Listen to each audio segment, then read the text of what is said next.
It's really hard to sit down, finger pick, and talk at the same time.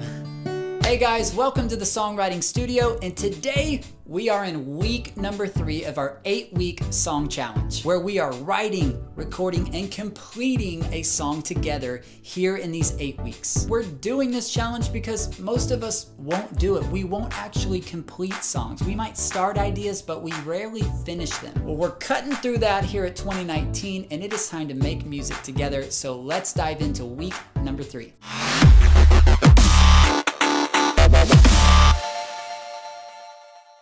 Well, as you know, every week I'm giving you a new songwriting or recording tip along with an action step for you to move on. And this week's songwriting tip is simple yet so powerful, and I'm gonna show you how to execute this songwriting tip with my trusty old guitar. So here is the tip, and don't overlook it just because I can say it in 5 seconds. Write melody-driven songs, not chord-driven songs. Here's what I mean by that.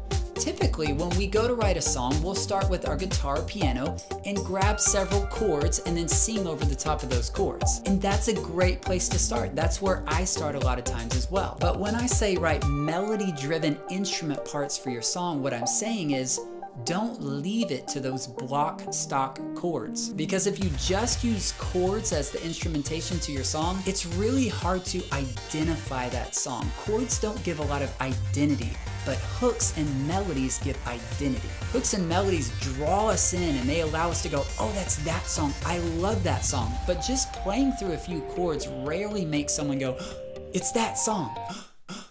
It's that song. So there's lots of ways to transform your chord-driven progressions into more melodic, melody hook-driven progressions. And no, I won't go through them all in this video. I want to give you one simple one on guitar that can also apply to piano. And it's this. Instead of playing all 6 strings on guitar and strumming all the way through them, choose only 3 strings to play at a time. As an example, I'm gonna play G, C, E minor, and D, very common chords. I'll strum them and sing a vocal melody first, and then I'll take that same chord progression, but I'm gonna whittle it down to just 3 strings and see if I can make it a bit more melodic and hook driven.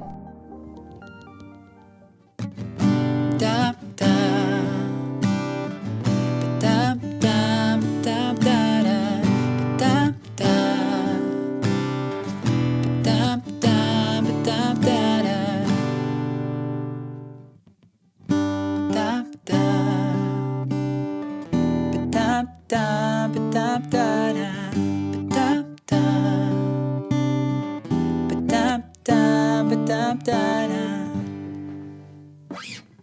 Do you see the difference? Do you hear the difference? When it's just chords, it's kind of hard to recognize what song it is. But when you give that progression some identity, it just really says, oh, hello, I'm that song that you really love. It just sounds a lot better, and it has greater potential to impact someone and for someone to actually remember it and sing it. So that's our songwriting tip of the week. Write melody or hook-driven lines rather than just standard chords.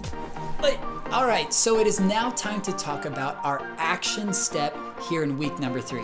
If you remember back to week number 1, our assignment was to write a verse and chorus idea with 1 instrument and 1 voice. Then in week number 2, I strongly encouraged you to record this verse and chorus idea into a recording program in separate tracks, 1 for your voice and 1 for your instrument. Now, here in week number 3, I want you to expand on that project, and I want you to build out the rough structure of your song. So verse, chorus, bridge, chorus is a very common song structure, and you can use that as a rough template for your song. So you've already written your verse and your chorus, and obviously you'll have new words for verse 2, but what you'll need to work on this week is a bridge for your song. And once you have a verse, chorus, and bridge to your song, that's gonna cover about 90% of your song. And then if you have extra time and you wanna take your song to that next level, then apply this week's songwriting tip and take your stock chord progressions and see if you can spice them up a little bit and give them some identity. So that's it for here in week number 3,